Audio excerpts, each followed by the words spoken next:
Halo teman-teman cerita, bagaimana kabar hari ini? Masih baik, masih minum susu sapi cap beruang? Mainstream, langsung kenyot dari sapinya dong. Oke, kali ini Putri akan bahas satu film yang unik, yang berjudul Shut In. Uniknya di film ini menurut Putri adalah dari durasi 1,5 jam, kebanyakan skene dari film ini hanya diambil di sebuah ruangan kecil. Tanpa berlama-lama, langsung saja kita bercerita.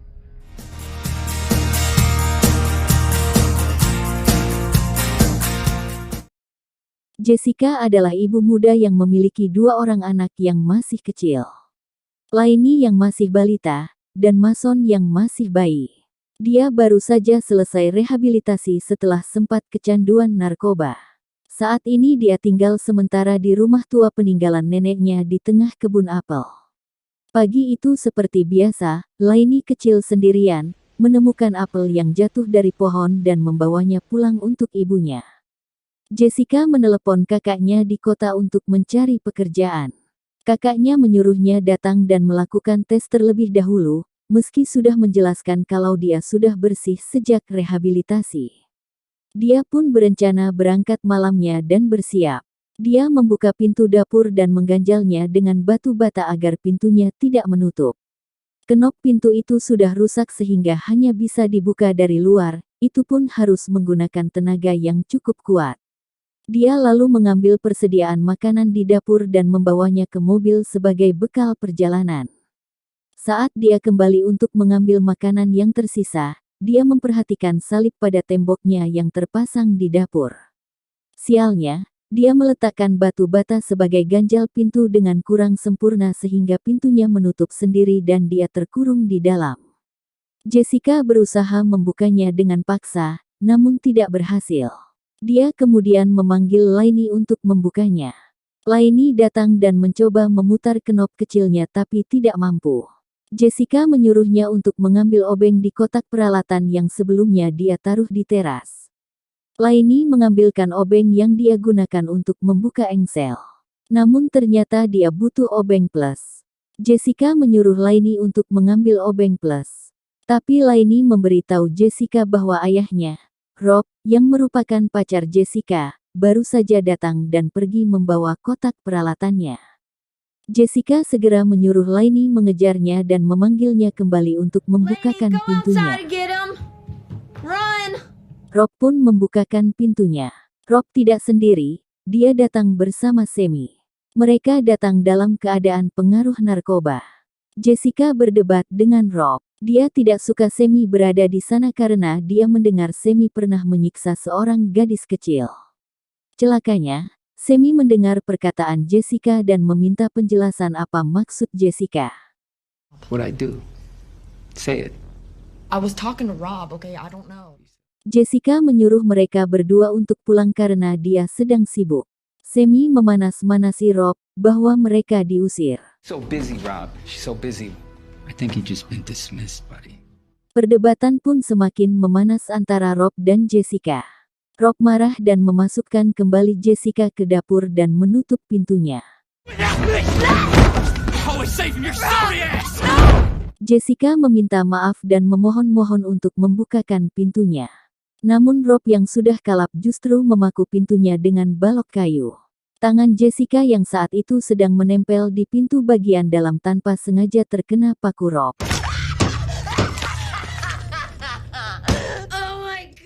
Jessica segera menyuruh Lainey untuk ke lantai atas dan mengunci pintunya.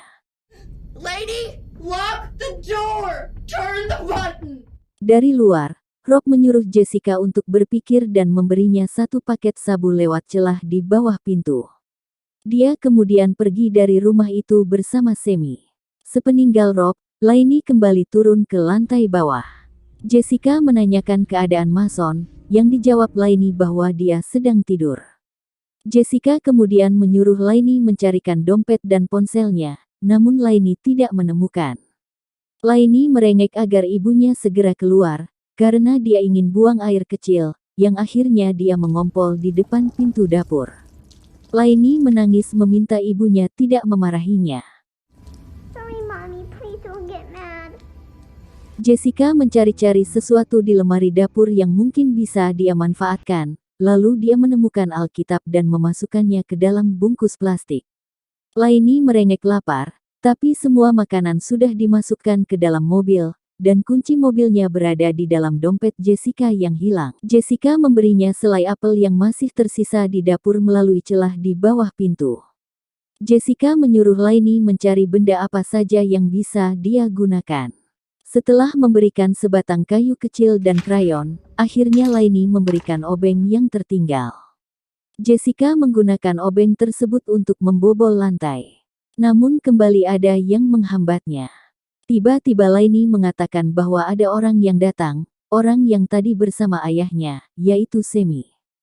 Is it Daddy? It's that man who called me a fry. Jessica pun segera memerintahkannya ke kamar dan mengunci pintunya. Semi mendatangi Jessica dan mengatakan bahwa dia akan menemui Laini. Jessica memohon agar Semi tidak melakukannya. Lalu dia menawarkan sabu yang diberikan Rob pada Semi. Semi pun tertarik, dia menyuruh Jessica memberikannya lewat celah bawah pintu. Namun Jessica beralasan bahwa dia tidak bisa bergerak, jadi Semi harus memasukkan tangannya ke dalam.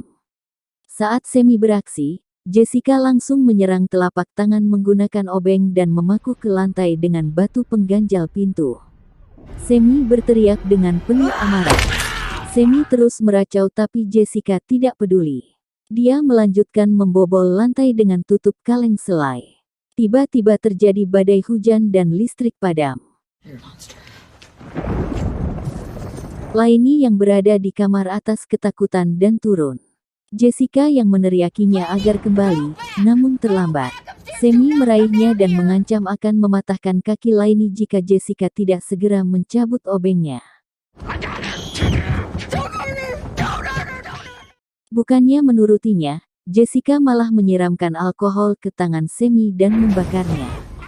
Laini yang terlepas pun terdengar kembali berlari ke atas. Setelah Laini selamat, Jessica mematikan apinya. Jessica pun mulai putus asa. Dia bermaksud memakai sabu yang diberikan dari Rob.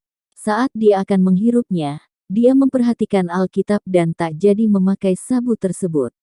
Lalu dia membuka Alkitab itu dan menemukan lembaran-lembaran $100 di dalamnya. Jessica pun menangis saat mengetahui bahwa semua itu adalah peninggalan neneknya untuknya.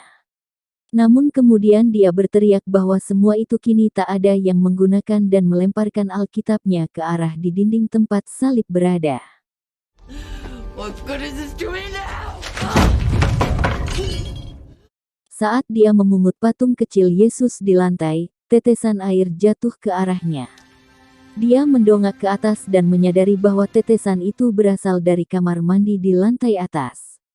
Jessica mencoba membobol lantai atas yang ternyata lumayan lapuk karena udara. Kemudian dia mencabut obeng di tangan Semi yang sedang tidak sadarkan diri. Dia berhasil naik ke atas dan mendobrak kamar. Dia pun lega menemukan Laini di bawah selimut sambil memeluk adiknya. Laini mengatakan lapar dan meminta snack kesukaannya yang berada di mobil mereka yang terkunci. Mereka pun turun dan menemukan Semi yang masih tak sadarkan diri di depan pintu dapur. Dengan perlahan, Jessica mengambil kunci milik Semi. Namun setelah keluar, Jessica baru menyadari ternyata Semi membawa motor, bukan mobil. Mereka bertiga pun berlari ke mobil di bawah hujan. Jessica memecahkan kaca mobilnya dan mengambil makanannya, namun snack kesukaan Laini jatuh tercecer. Mereka segera kembali ke rumah. Lalu Jessica kembali sendiri untuk mengambil snacknya. Saat dia kembali, dia tidak menemukan Laini dan Mason. Dia berteriak dan berlari ke lantai atas, menemukan Semi menyandera mereka. Jessica memohon agar Semi melepaskan mereka. Dia menjelaskan bahwa sabunya masih ada di dapur dan ada juga uang $1 jika dia mau mengambilnya. Tiba-tiba Rob muncul membawa pistol. Dia sangat marah dan memerintahkan Semi melepaskan anak-anaknya.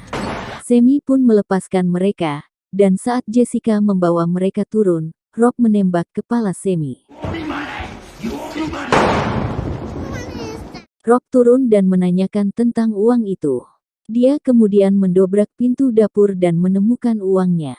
Rob kemudian mengajak Jessica untuk kembali bernostalgia mengkonsumsi narkoba. Dia membawa putau. Dia tidak mau memakai sabu yang dibawa sebelumnya karena terlalu keras. Jessica pun terpaksa menyetujuinya, tapi dia harus membuatkan anaknya makanan. Jessica juga membuatkan roti lapis dengan selai apel untuk Rob. Sebelumnya dia sudah mencampurnya dengan sabu. Selesai makan, Rob menyuntikkan putaunya ke dirinya sendiri dan menyuruh Jessica juga melakukannya. Jessica tidak bisa melakukannya dengan sengaja melukai. You tie yourself off. Rob meletakkan pistolnya dan akan menyuntikkannya ke Jessica. Jessica mendorong Rob dan mencoba meraih pistolnya, tapi Rob lebih cepat.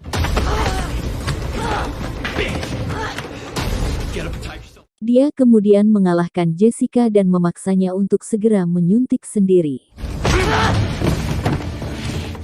Tiba-tiba Rob terhuyung-huyung dan Jessica kabur ke lantai atas.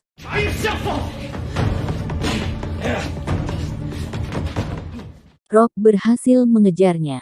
Namun saat dia akan menyuntiknya, dia kembali terhuyung-huyung. Jessica mendorong dan menjatuhkannya.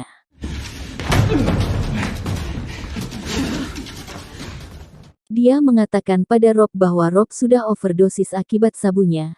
Rob mencoba bertahan pada jendela, namun Jessica segera mendorongnya hingga jatuh. Rob pun tewas. Lainey kecil masih bermain sendiri, menemukan apel yang jatuh untuk ibunya. Kali ini mereka bisa hidup lebih baik dengan membuat dan menjual selai apel dengan resep yang diturunkan oleh nenek Jessica. Dan film pun tamat. Terima kasih sudah mau menonton dan mendengarkan cerita Putri dari film ini. Jangan lupa subscribe agar Putri semangat buat konten cerita lainnya lagi. Sampai ketemu lagi teman-teman.